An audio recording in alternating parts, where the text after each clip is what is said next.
Hier agter my is twee van die lekkerste geskenke wat ek hierdie jaar ontvang het. Die een is my ouma Grootjie se klavier wat ek nou leer om te speel. My ma het ons deurgebring. En die ander een is hierdie neonlig hier agter my. Ek weet nou nie of mense dit kan sien nie, maar daar staan Dominee. En dit is 'n geskenk wat ek onlangs gekry het by my tannie, 'n groot verrassing gewees. 'n Geskenk wat ek nou vir jare lank kan gebruik en kan geniet. Nou ons almal weet en ons weet dit gewoonlik in Kerstyd dat nie alle verrassings of geskenke is altyd so lekker nie. Soms is geskenke 'n bietjie onverwags en is dit nie heeltemal wat ons in gedagte gehad het nie. Dit kan selfs teleurstellend wees. In die tyd van die jaar sê dominees nogal dikwels, Jesus is ons grootste Kersgeskenk. Nou, ons gaan vandag so 'n bietjie gesels oor geskenke, oor verwagtings en oor teleurstelling. En voor ons lees uit Lukas 7, Johannes die Doper se woorde en Jesus se reaksie daarop, kom ons bid eers saam. Here, as ons nou weer hierdie woorde gaan lees uit 'n verhaal wat so bekend is vir ons, mag U die woorde nuut maak en mag U Gees vir ons nuwe leiding gee, nuwe duidelikheid gee. Mag hierdie woorde vir ons nuut word, mag hierdie verhaal vir ons nuut word en mag dit spreek tot ons. Mag U hierdie woorde, die woord vir ons maak vandag. Ons bid dit in U heilige naam. Amen.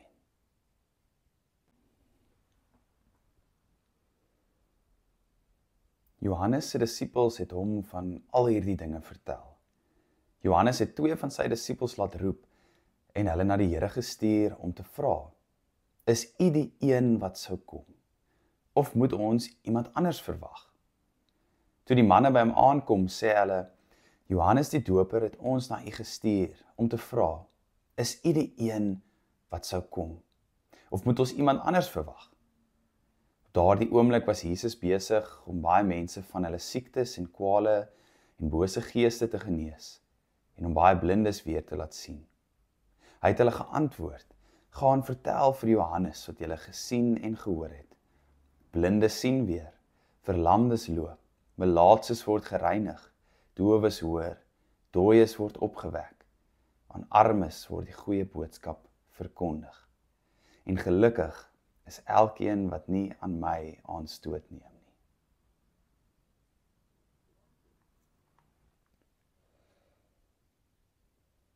Johannes vra die vraag wat ten diepste uit ons geloof gebore word. Jesus, is jy die een? Is jy die een wat ons gaan kom verlos? Johannes sit tans in die tronk. Ons het verlede week bietjie gesels oor Johannes. Johannes die Doper, hy is 'n profeet, hy het in die woestyn gepreek, hy het mense daar gedoop, hy was krities teenoor die geloofsleiers, hy was 'n bietjie van 'n moeilikheidmaker, en ook by die Romeine, en so beland hy toe in die tronk. Hy het gepreek dat die Christus op pad is, dat Jesus wel die verlosser op pad is na die aarde toe.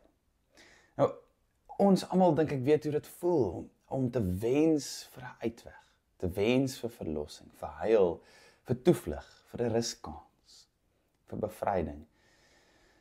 En dit is waaruit Johannes dan nou vra: Jesus, is jy die een?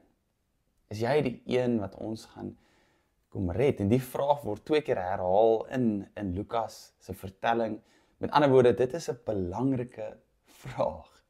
Jesus, is jy die een? Dirkie Smit skryf: die kerk moet oor en oor, veral in die tyd van Advent, hierdie vraag vra: Jesus, is jy die verlosser wat ons verwag?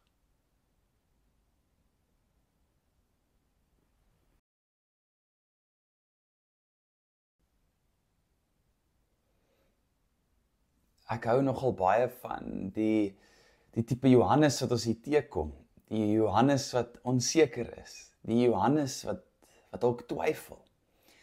Dis natuurlik 'n gevoel wat elke gelowige beleef. Daar is twee dinge wat ek graag hieroor wil sê. Johannes se vraag aan Jesus word nie gebore uit die soeke na 'n bewyse van God se bestaan nie. Dis nie daai tipe twyfelvraag nie. Johannes se onsekerheid en sy twyfel word gebore uit die feit dat hy verwag van God om die wêreld te kom verlos. Dis waaruit sy vraag gebore word.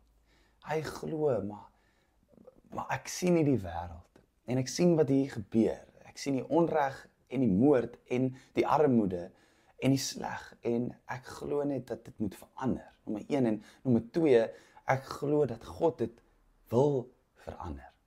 God wil die wêreld verlos. En hier is dan nou die eerste vraag wat die teks eintlik terug aan ons vra.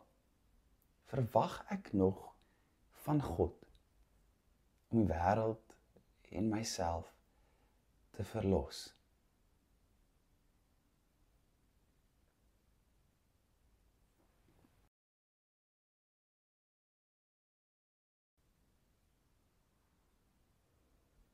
Een tweede aspek van Johannes se twyfel is eintlik die feit dat dit gebore word uit hierdie belewenis van Jesus wat anders lyk as wat hy verwag. Jesus wat dinge op 'n ander manier doen as wat hy sou verwag. Ons lees Johannes se woorde vroeër in die evangelies waar hy sal sê, maar die pyl lê reeds teen die wortel van die bome. Elke boom wat nie goeie vrugte dra nie, word uitgekap en in die vuur gegooi. Of ook dis nou Christus, sy hooivurk is in sy hand, hy sal die dorsvloer deeglik skoonmaak. En sy koring sal hy in die skuur versamel, maar die kaf sal hy met onblusbare vuur verbrand. Johannes het ernstige verwagtings van die Christus wat kom. Die wat van sy verwagtings, die inhoud van sy verwagtings, die idee dat God gaan kom ingryp in die wêreld. Daarmee kan ons nie stry nie. Maar vir Johannes, hy betwyfel dalk die hoe. Hy wonder so 'n bietjie oor die manier wat God se ingryping lyk. En daarmee kom die tweede vraag uit die teks dan nou ook na ons toe. Hoe verwag ek dat Jesus te werk moet gaan om die wêreld te verlos? Hoe verwag ek moet God se ingryping in hierdie wêreld lyk?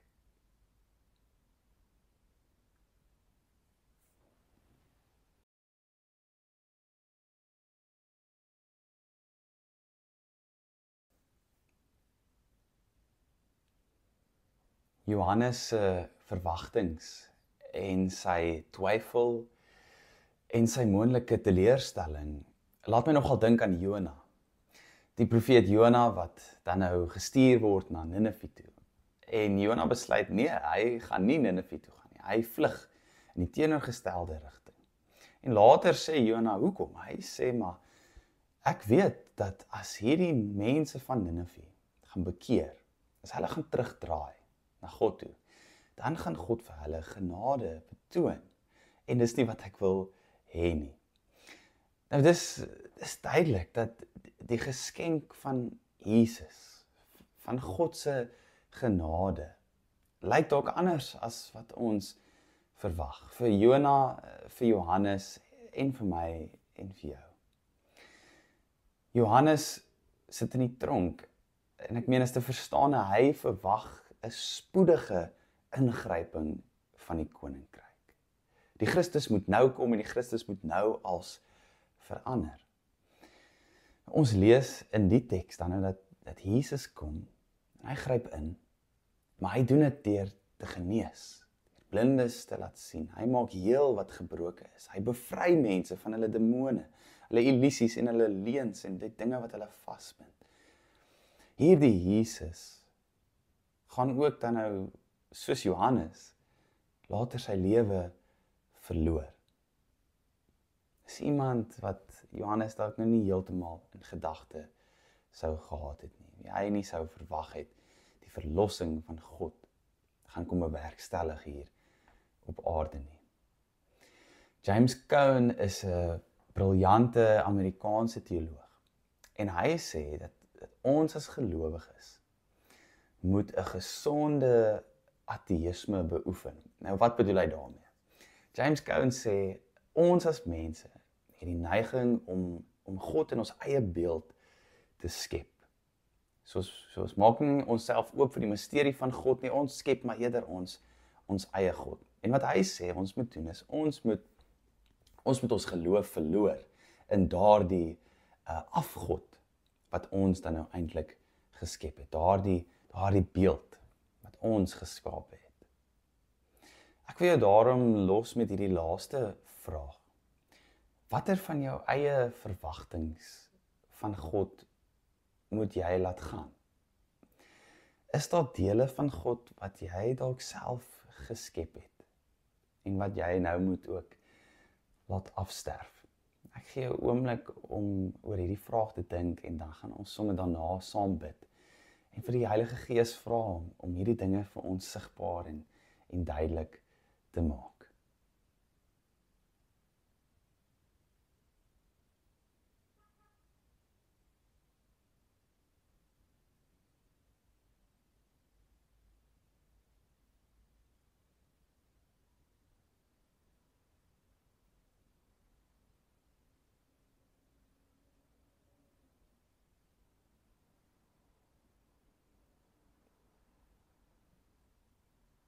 Here, hierdie vraag is vir ons soms moeilik. Soms moeilik om te besef, maar dalk het ons verwronge verwagtinge van hoe U se ingryping in hierdie wêreld kan lyk.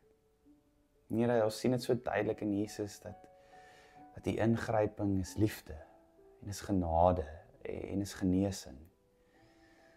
Ons bid nou dat die Gees ons sal duidelik maak watter dele ons moet laat gaan.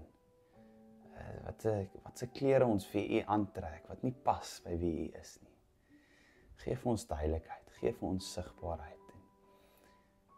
Ja, mag U in hierdie Kerstyd, in hierdie Adventstyd opnuut tuiskom in ons lewens. Ontvang nou die seën. Mag jy in hierdie Kerstyd die verlossing van God die Vader, die Seun en die Heilige Gees beleef, sodat jy kan sê, waarlik, U is die een. Amen.